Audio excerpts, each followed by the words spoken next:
In the beginning of things, when mankind started to populate the earth, the man Gikuyu, the founder of the tribe, was called by the Mogai, the divider of the universe, and was given as his share the land with the ravines, the rivers, the forests, the game, and all the gifts that the Lord of Nature bestowed on mankind. At the same time, Mogai made a big mountain, which he called Kirinyaga, as his resting place when on inspection tour and as a sign of his wonders. It is probable that Kirinyaga, or Mount Kenya, wasn't seen by a white man until the middle of the 19th century. This part of the world was one of the last to be discovered by Europe. Even the slave trade had left it fairly undisturbed. On the sweeping highland plains, great nomadic tribes lived with their herds. In the fertile hills, the planters reclaimed the land. Different peoples lived side by side, now in contact, now in isolation, now in conflict, now in cooperation. Jomo Kenyatta was born into this world at the very moment it began to crumble.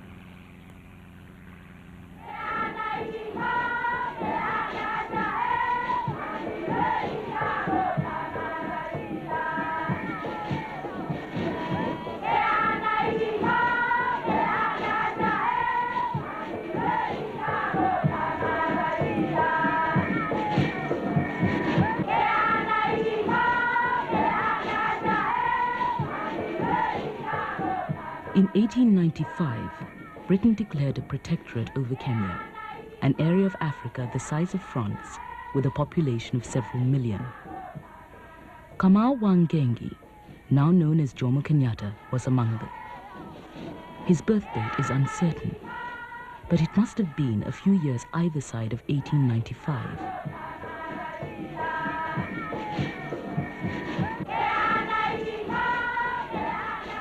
As a boy, I received the usual education of Kikuyu boys. Following the tribal custom, I had to pass through several stages of initiation, and can therefore speak from personal experience of the rites and ceremonies. Kenyatta's childhood was spent within sight of Kirinyaga. Around him, the British government imposed its rule upon the people, using guns and barbed wire whenever treaties and persuasion failed. The first European I saw was a European who quarreled with my father. The European became very angry and he tried to shoot my father.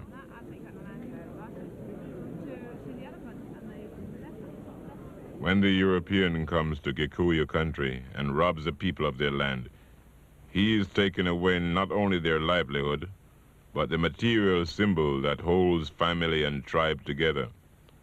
In doing this, he gives one blow which cuts away the foundations from the whole of Gikuyu life, social, moral, and economic. It wasn't only settlers and administrators who disrupted the pattern of African life. Christian missionaries, too, spread out across the colony, building churches and schools. Kenyatta went to the Church of Scotland mission at Kikuyu, not far from his home.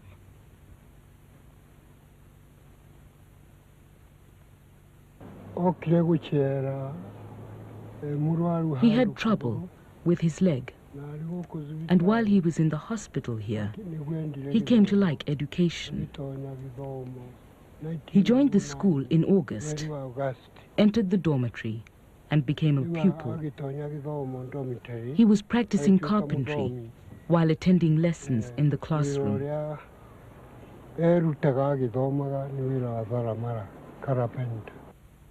As far as religion was concerned, the African was regarded as a clean slate on which anything could be written. He was supposed to take wholeheartedly all religious dogmas of the white man and keep them sacred and unchallenged, no matter how alien to the African mode of life. Kikuyu parents were reluctant to send their children to school because they thought they would become Europeans. The missionaries used employment to induce us to attend classes. We were paid money, which we gave to our parents to buy goats. Before then, money was unknown in our society.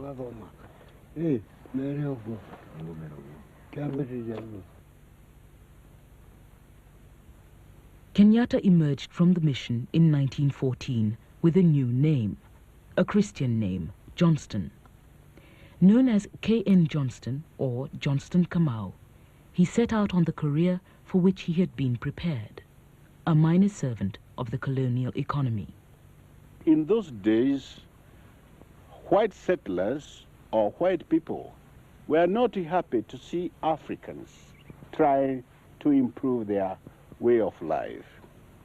And considering my brother, he was one of those people who had their early education, who could read and write, and with understanding, if not a university education.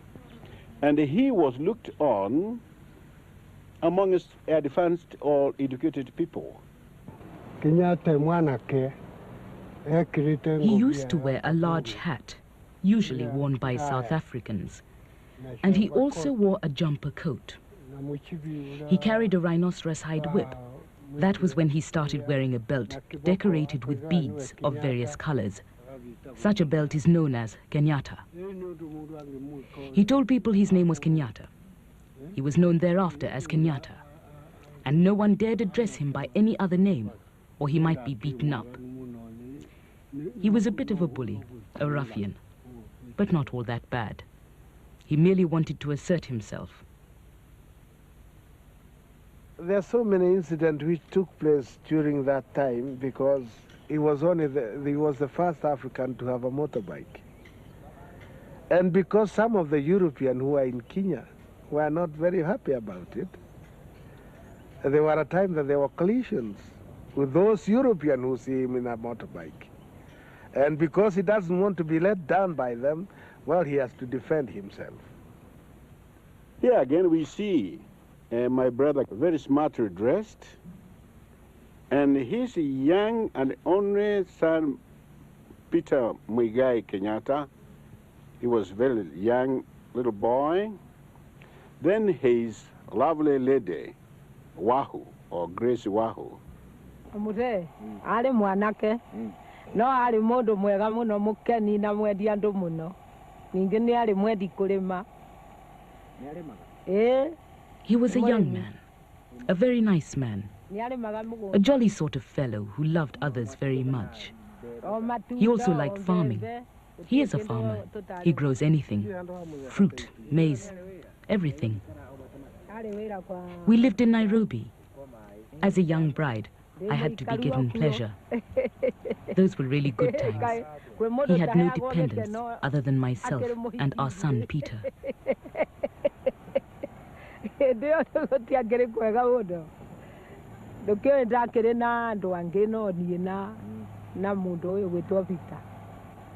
know that my father hated discrimination, and again, he was very active in doing things properly to show that even an African, although he's black or what, he can do exactly as what a European can do. There certainly are some progressive ideas among the Europeans. They include the ideas of material prosperity, of medicine and hygiene and literacy, which enables people to take part in world culture. But so far, the Europeans who visit Africa have not been conspicuously zealous in imparting those parts of their inheritance to Africans, and seem to think that the only way to do it is by police discipline and armed force.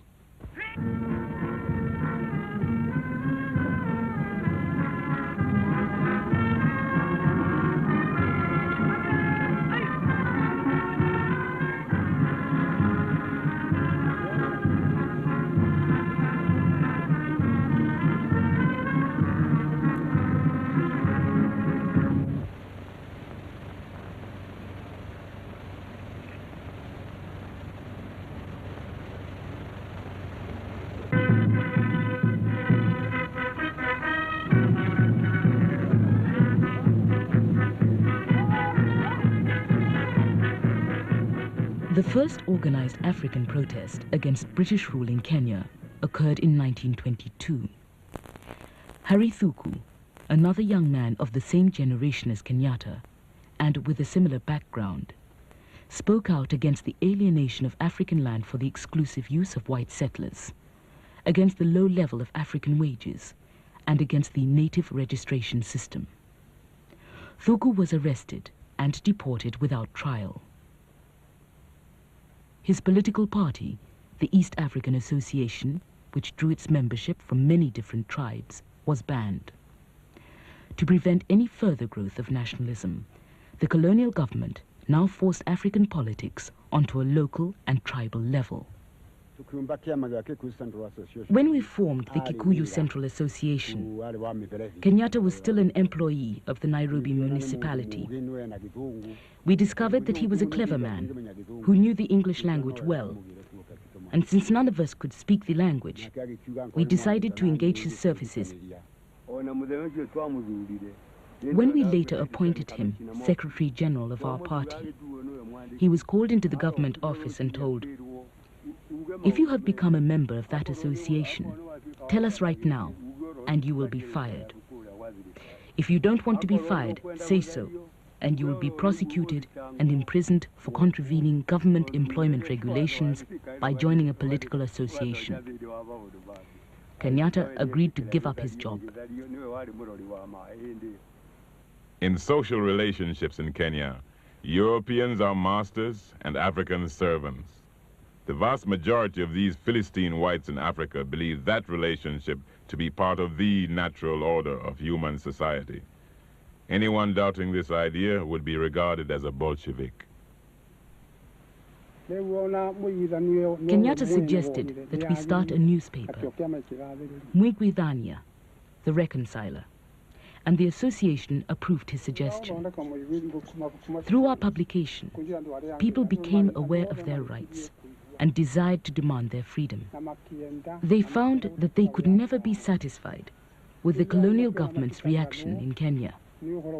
They thus decided to send a representative to Britain. They had chosen me at first, but since discussions would be held in English, which I did not know, what would I say to the committees?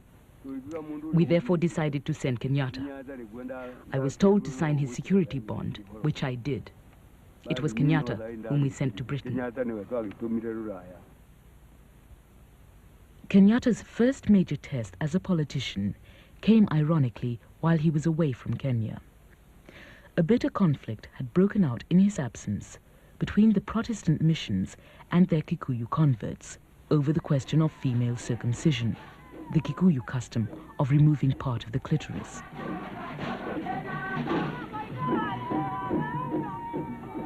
We were told that if we wanted to remain in the church, we should stop circumcising our girls. We objected to this because it was a sacred Kikuyu custom which could not be obliterated arbitrarily.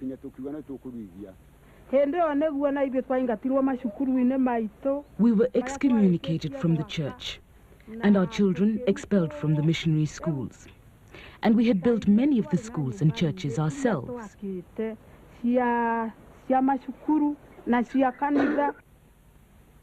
Kenyatta was called upon to mediate and went to see the leaders of the Church of Scotland mission in Edinburgh. He took the position that if it were a question of rejecting or modifying an inappropriate custom, then education was the way to produce the desired result. The force of law could not and should not be used to suppress such an important tradition.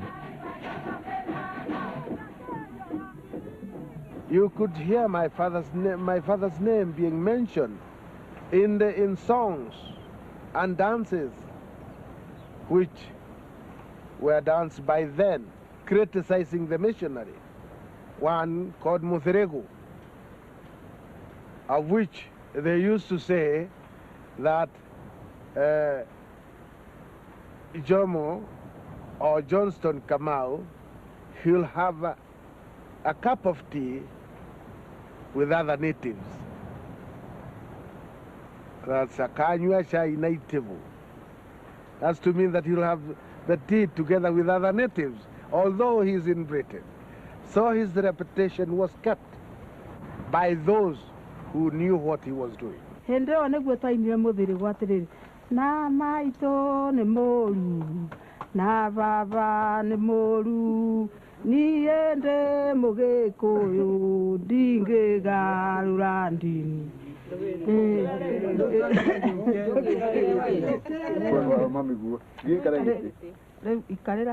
The government, on the other hand, looked upon the KCA as unrepresentative of African opinion, and upon Kenyatta as an already dangerous agitator.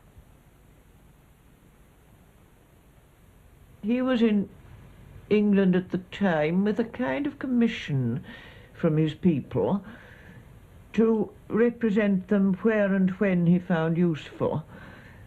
They would cable over the head of the district commissioner when there was a spot of trouble in any tribe in Kenya. It wasn't only the Kikuyu, certainly. And Jomo would decide the right thing to do about it, whether to lobby members of parliament or write letters to the newspapers or mention it in public meetings.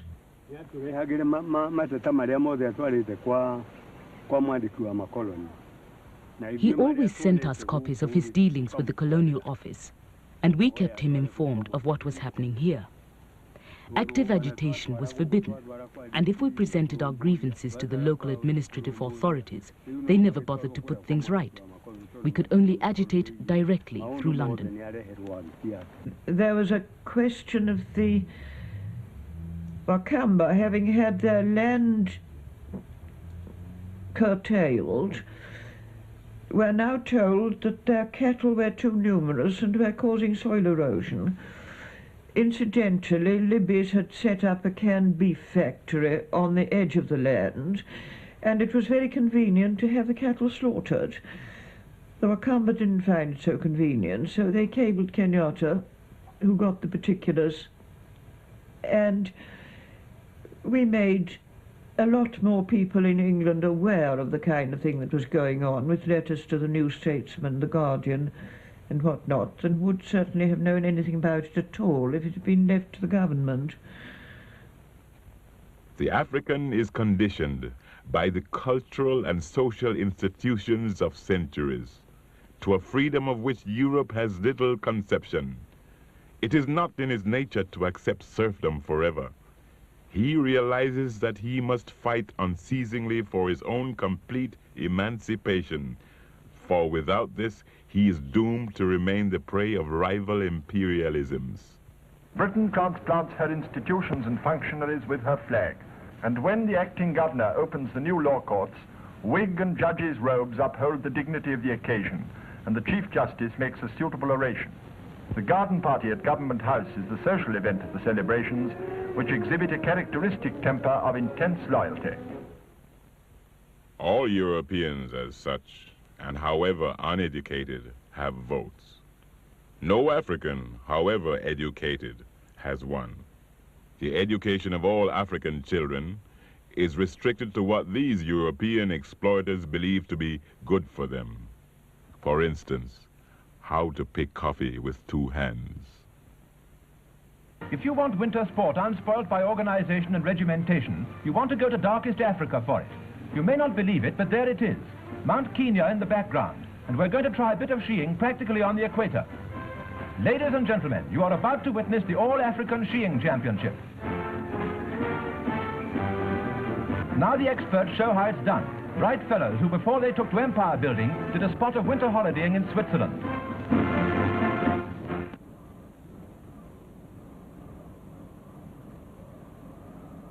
Kenyatta's years abroad were a time of exploration and confirmation. He came under the influence of missionary contacts from Kenya, of communists, socialists and liberals, of Pan-Africanists from America and the West Indies. He visited Germany just before Hitler assumed power, and the Soviet Union during Stalin's program of rural collectivization. He studied at a Quaker college in Birmingham and at the London School of Economics. I knew him towards the end of the Depression. He certainly had taken it all in. one discussion I remember with some people in my flat who were taking the line that Africans were not civilized and pointing out as a mark of their barbarity the polygamous habits of the Kenya Africans. Jomo retorted, which is the more civilized, 50 wives or a hunger march? This was the kind of way that he'd seen England, with, I think, with an anthropologist's eyes.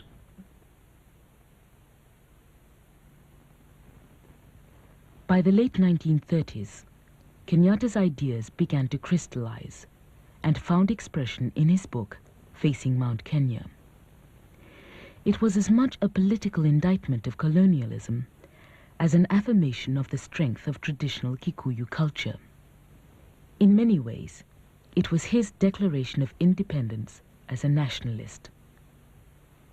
I am well aware that I could not do justice to the subject without offending those professional friends of the African who are prepared to maintain their friendship for eternity as a sacred duty, provided only that the African will continue to play the part of an ignorant savage, so that they can monopolize the office of interpreting his mind and speaking for him. To such people, an African who writes a study of this kind is encroaching on their preserves. He is a rabbit turned poacher.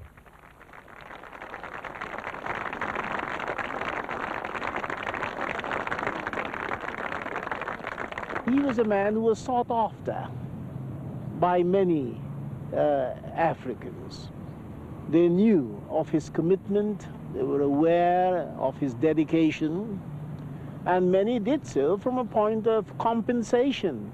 They wished they had his valor, they wish also they had his background, so as to be able to appreciate the evils of colonialism to the extent that he was able to appreciate it.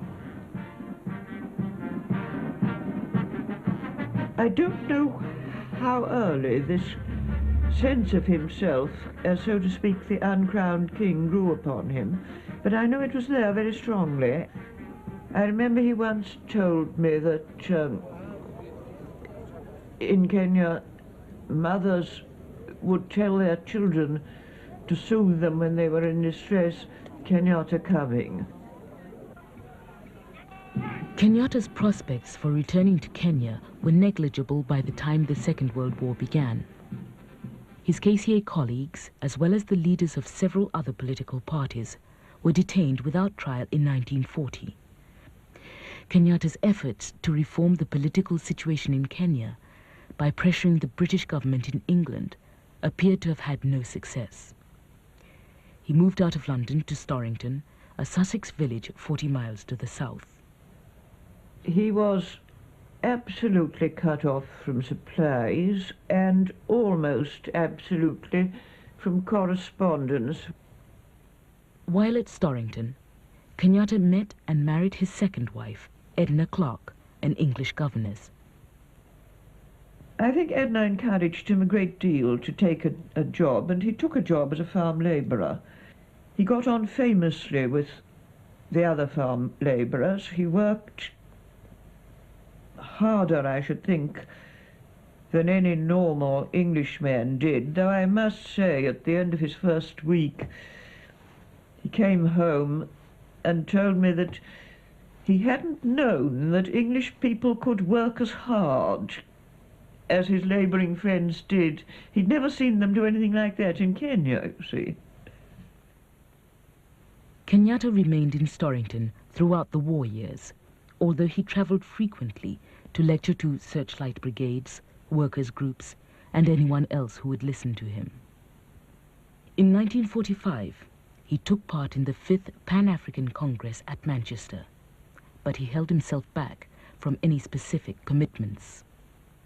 I think the time was coming near when he thought he would be going back to Kenya, and that his first responsibility would be to his people, and he probably didn't want to take on obligations to the Pan-African world that at the moment he was not going to be able to carry out. As he had done 15 years before, Kenyatta once again left his family, his friends, and a whole way of life. He returned to Kenya in September 1946.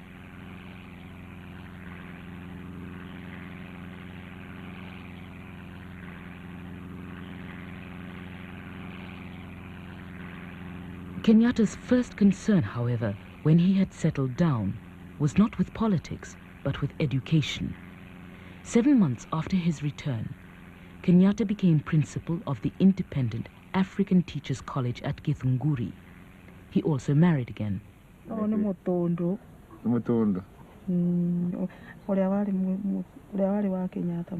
This is Mutundu, the younger wife of Kenyatta, and this is Kenyatta.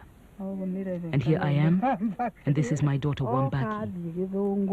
We were photographed at Githunguri when we were building the school for our children. When Kenyatta came back and went to Githunguri, age groups were revived, the age groups based on circumcision time. Our main need then, our top priority, was education for our children. This was our priority, because without education, it would have been impossible for us to demand our political rights. Our youth had to be sharpened. Could Kenyatta have gone to Europe if he hadn't been educated? Our main purpose was to educate our children, to be able to liberate our country from European occupation. We were like prisoners in our own land then.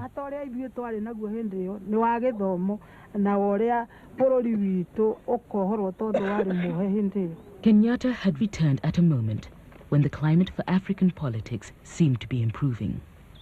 The first African member of the Legislative Council had been appointed in 1944, and this had sparked the formation of a pan-tribal political organization, the Kenya African Union. Nothing like this had existed in the 1930s. He himself never imposed his authority on the masses to elect him on anything. He left them to choose, and in a very big meeting in Kaloleni Hall, where I presided, they unanimously elected him the president of the party. People respected him for the work he was doing for the country, not only for the Kikuyu, but for the country as a whole. And he was not speaking for Kikuyu, he was speaking for the Kenya as a whole. And through that, people came to consider him a man who is serving his people. At political rallies attended by tens of thousands, Kenyatta exhorted his followers to work hard, to be honest, to avoid theft and corruption, and so prepare themselves for self-government. There was a feeling in the time, particularly when Muzee's returned, that we were making headway. They had tremendous confidence in him. They still have. And they saw in his movement and the speeches throughout the country that the future was brighter than ever. Kenyatta's basic belief in constitutional politics did not waver during this period, in spite of pressure from some of his colleagues.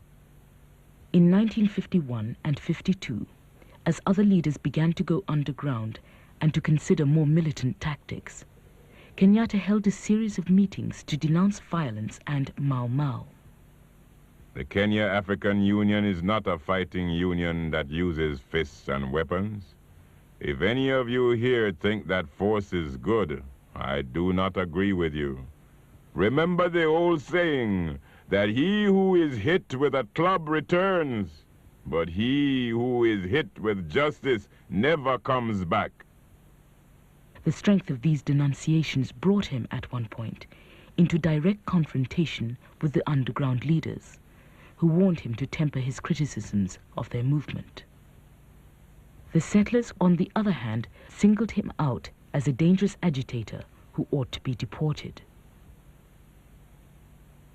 In August 1952, they called for Kenyatta's arrest and for the declaration of a state of emergency.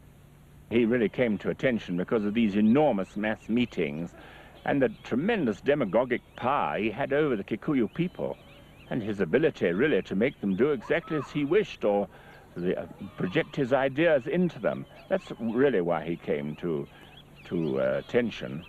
2 months later, in an atmosphere of panic, Kenyatta was arrested and charged with managing and being a member of an illegal society, Mau Mau. His trial went on for 5 months, while outside the courtroom, the British Army and Air Force and the Kenya police and settlers launched a bitter war against the Kikuyu. The reason for our arrest was not Mau Mau, but because they think we are going ahead uniting our people to demand our rights. The government arrested us simply because when they saw we could have an organization of 30,000 or 40,000 or more Africans demanding their rights here, they say, we've an excuse, Mau Mau. The trial was a very difficult trial because the British government had already, or the Kenya government had already decided Mr. Kenyatta was guilty, and it was just going through the form of a trial to convict him. The trial was held at Kapenguria, which is about 30 miles from Kitale. It's a little village, and it was held in a schoolroom.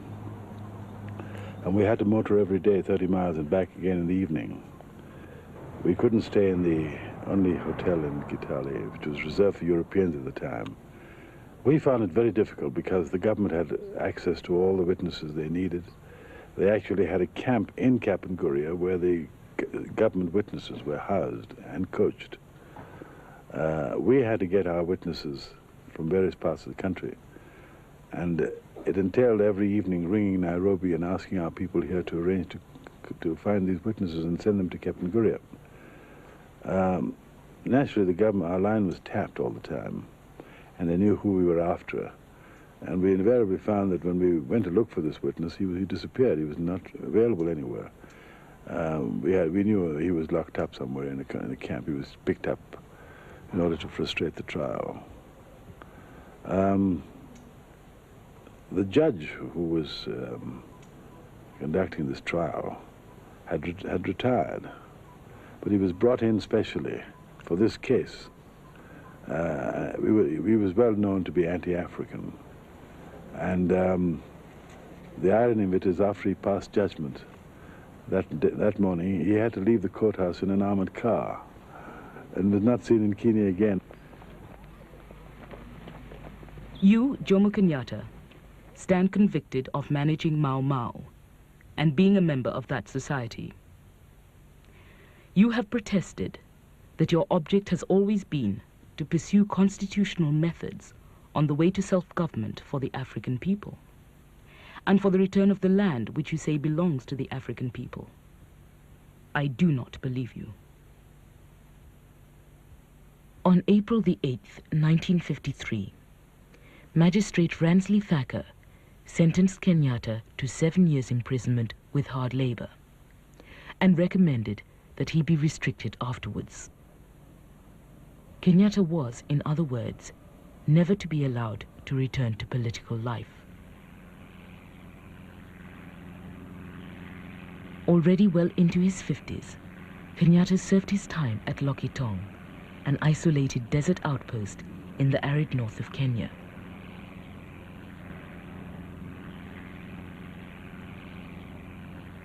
Na igawa alikuwa natezwa, yeye mwenyewe hakuwa mwoga na alikuwa na matumaini ya kwamba he would encourage us and say that we should not despair because our land would be free. He told us it wasn't only in Kenya that people were imprisoned for demanding freedom. He had seen many leaders imprisoned, he said, and their countries still became free. Na wanapata wanajitawala, kwa hivyo tuziwe na waziwazi. Many things have been done to astound and frighten the heart. Yet although this is very sad, I feel that it is not right for a man to be filled with anger and disquieted in his heart, because to do this is sheer folly. In my opinion, it is better to be calm and to forget evil, and to look forward to the good which will follow when all these troubles are at an end.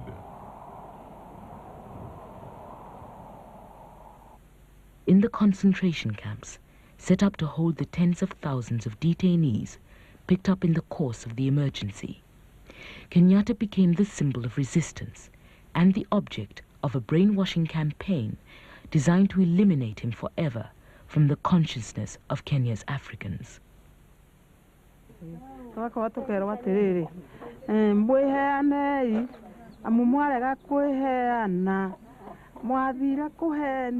We were told, give yourselves up. You were deceived by Kenyatta that you would be given freedom, and you will never get that freedom. Those people who advised us like that were ruining our country. They would say, you will have to rescue yourselves from here. Confess everything, or you shall never be free. How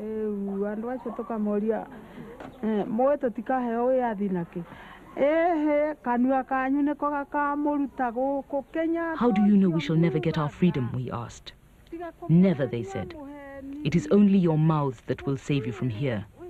That Kenyatta of yours deceived you. You will not see independence.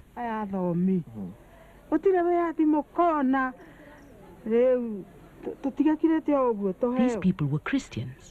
They were educated.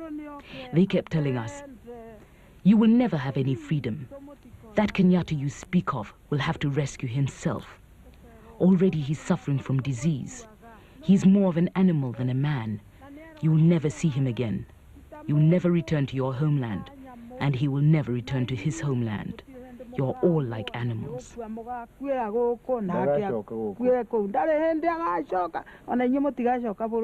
This is what we were told.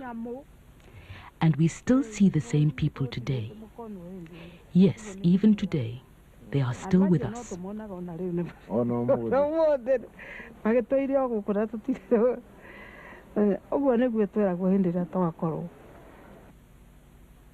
As the British Army gradually defeated the Land Freedom Army, the guerrilla movement which had sprung up in response to the emergency measures, the colonial government permitted African politics to function again, but restricted all organizations to a district or tribal level.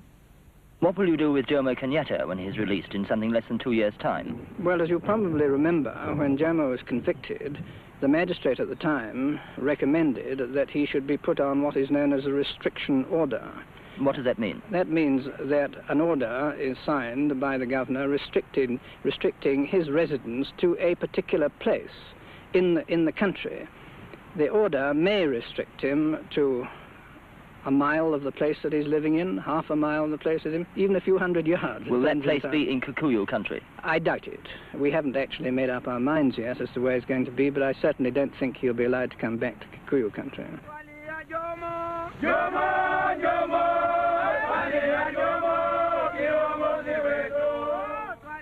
But in spite of the rise of a new generation of politicians, most of those who had worked with Kenyatta in the past remained loyal to him, as the European minority took to itself the right to decide who was or was not acceptable as an African leader.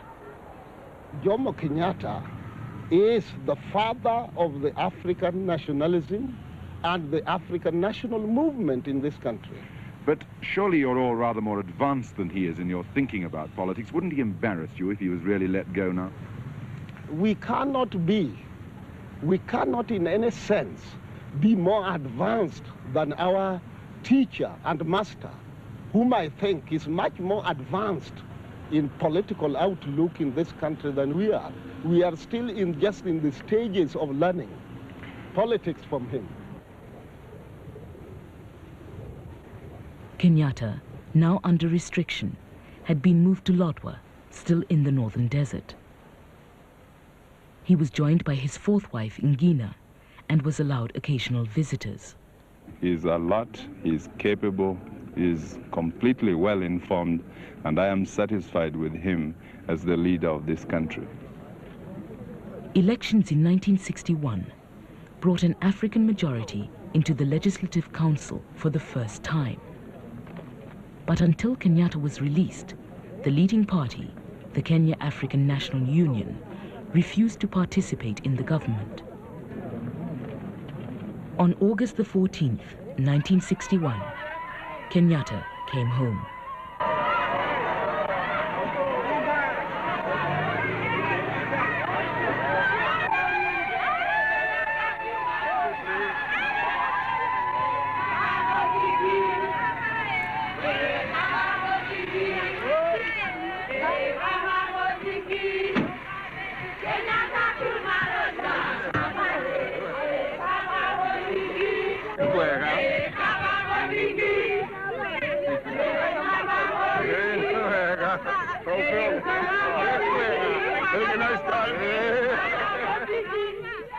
So many people came because the news just spread out like wildfire. And Mzee tried to speak to them. And I remember his first few words. He said, "I am very happy to be back with you, my people." And after that, pandemonium broke out, and nobody could hear anything anymore because of cheering and laughing and dancing and everything that went on at Gatundu on that day.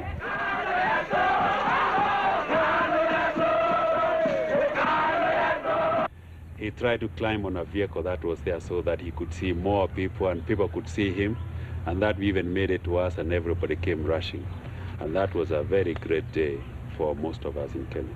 When do you want independence for Kenya? Today. What means are you ready to adopt to achieve independence? Constitutional means. And do you condemn Mau Mau violence and oath-taking? Well, I have never approved of any violence at all. My leadership has not been to darkness and death, but to light and prosperity.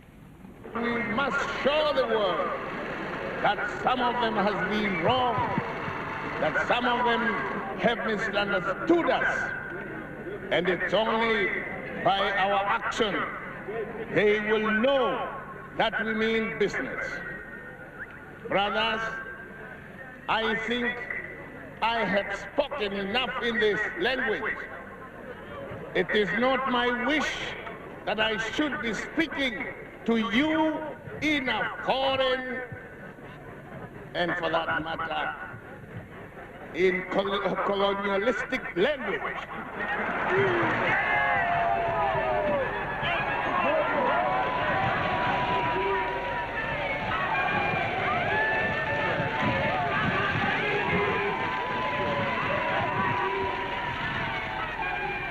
This was a man who they had met for many years, and he had worked with them. He had stayed in their villages, and they just grew confidence, and there was nobody who could have replaced him as a leader in Kenya. As you know, even when he was in detention and we founded our new party, we still declared him as the president of that party, although we didn't know whether he was going to be released or not. And there was nobody in Kenya who could take the leadership from him. And now it only remains for me to present to you, Mr. Prime Minister, these constitutional instruments which establish Kenya's independence.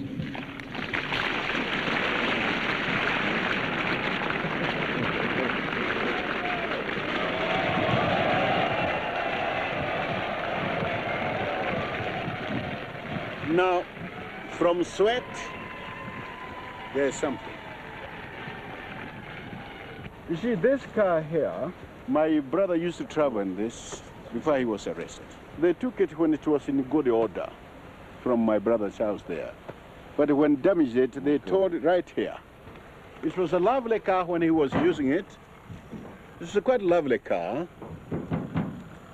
Hanson Terraplane, very strong car. But now it's become scraps. After suffering for a long, long time for his people, he's rewarded now with the nice cars and the other things to repair his things which were taken by the government. You see, I don't think he was sorry that he was detained. I think he knew that God has plans for him. He didn't doubt about it. He always foresaw that God had plans for him. and to come back to help his people. As a man in power, Kenyatta surprised some of his old friends, as well as some of his old enemies. Just after he became Prime Minister, he went to Nakuru, in the heart of the old White Highlands, to address for the first time the white settlers. Some of you heard Kenyatta, you say, oh, that's a horrible man, I wouldn't like to see him. He's a horrible man. But here I am, ladies and gentlemen. I am just a human being like yourself. If I have done mistake to you, it's for you to forgive me. If you have done to me, I say it's for me to forgive you. I think some of you have been maybe worried what will happen if Kenyatta comes to be the head of the government. He has been imprisoned. Maybe he has been given trouble. Well, now let me set you to rest that Kenyatta has no intention whatsoever to look backward. We are not going to look backward. We are going to forgive the past. Within 3 years of independence, Kenyatta's moderate policies were challenged by an opposition party led by some of his closest colleagues from the pre-emergency period.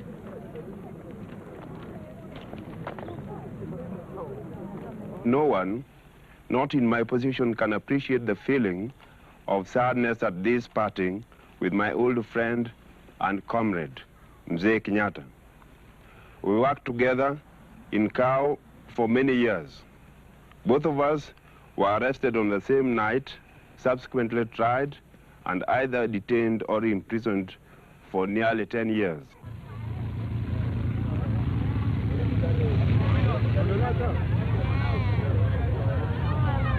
Three years later, the opposition party, the Kenya People's Union, was banned.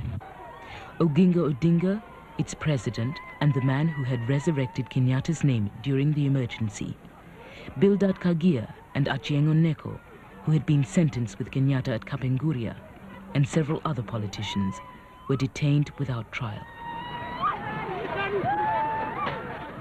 Make no mistake, this has not been the orderly formation of a valid opposition party.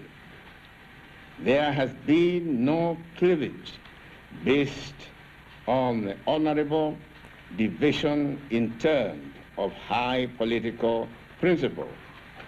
Here we have met an endeavor which hoped to make such impact as to destroy national stability and deprive the people of their constitutional right. It has failed. I appeal to all people to rededicate themselves and work harder so that we can achieve our goal of complete economic independence. Thank you.